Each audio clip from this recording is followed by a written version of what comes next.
Hi, I want to do a video on Luis Ortiz. Eh, There's a lot of rising prospects right now. You have Anthony Joshua, Dillian Whyte, Joseph Parker, you got Deontay Wilder, there's Alexander Povetkin. There's lots of great fighters and rising prospects right now. But there's a rising prospect that a lot of people don't know of, and that's Luis Ortiz. Now, he's a Cuban boxer, and he's not actually fought anyone really great yet. The best opponents he's fought is Latif Keote and Martiaz, who are two accomplished boxers. They're very good fighters, but they're not in the top 10 level yet. But he beat them soundly. Yeah, he's a huge puncher, this guy. He's about 6'4". Luis Ortiz is about 6'4", 240 pounds.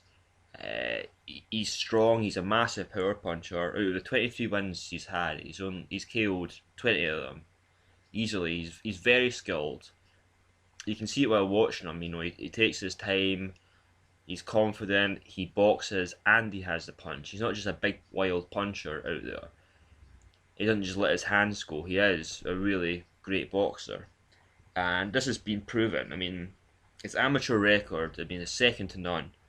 343 wins with only 19 losses as an amateur is unbelievable.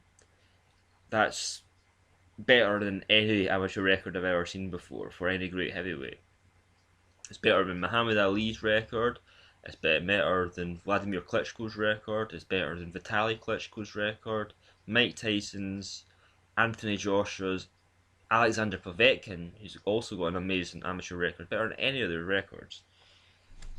His world championships, he's won a gold at the world championship, he's won a silver at the world championship as an amateur. A record of 343 wins and 19 losses is just ridiculous. And he's from Cuba. Cuba is well known for having good amateurs in the middle to light weights, but to have a great heavyweight is something different. This guy has probably been trained all his life in amateur boxing, to be great at it. He kind of reminds me of George Foreman in a way, like a young George Foreman.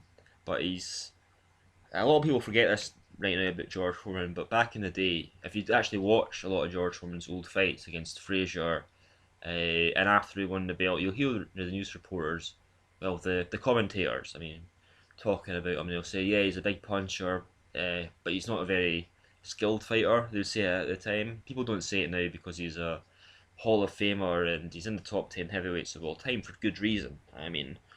Winning back the belt when I think he was 46 at the time, and also winning it when he was I think he was 26 when he first won it in the 70s, is incredible.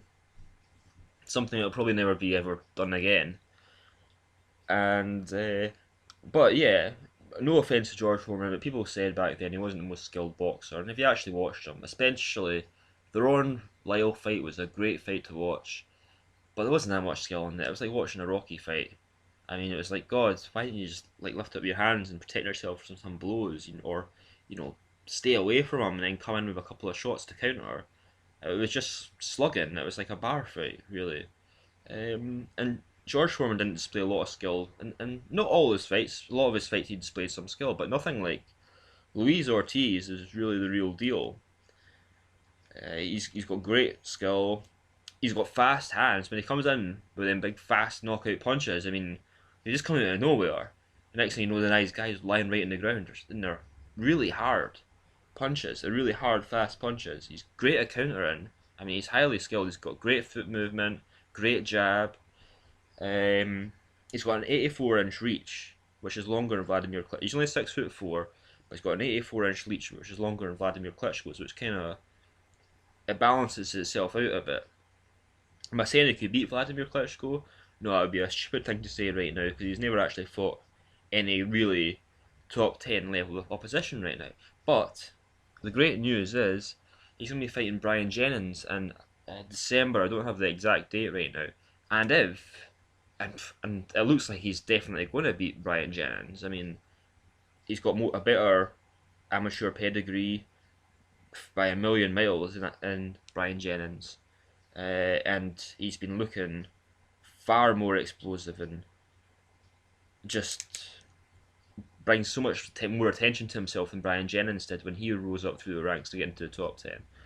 I really don't see Brian Jennings having very much chance against Luis Ortiz, and I'm not taking anything away from Brian Jennings. He's a very skilled boxer, but this Luis Ortiz guy, I mean, there's so many great boxers right now. Not great boxers, but really good rising prospects right now. And Luis Ortiz looks better than Joseph Parker, who I think looks incredible as well right now. I watch all his fights too. And he looks better than Dillian Whyte. And he looks like he'll be able to beat Deontay Wilder quite easily as well. The only two guys, or three guys actually, I see him having real problems with are maybe Alexander Povetkin, Anthony Joshua, and obviously Wladimir Klitschko. But he's looking really good. There's going to be some really great fights with him coming up soon. I'm really looking forward to this Brian Jennings fight. I'm really excited about this. After he wins this, everybody's going to know who his name is. So I wanted to do this video right now. So I hope I brought some great information. Anyway, thank you.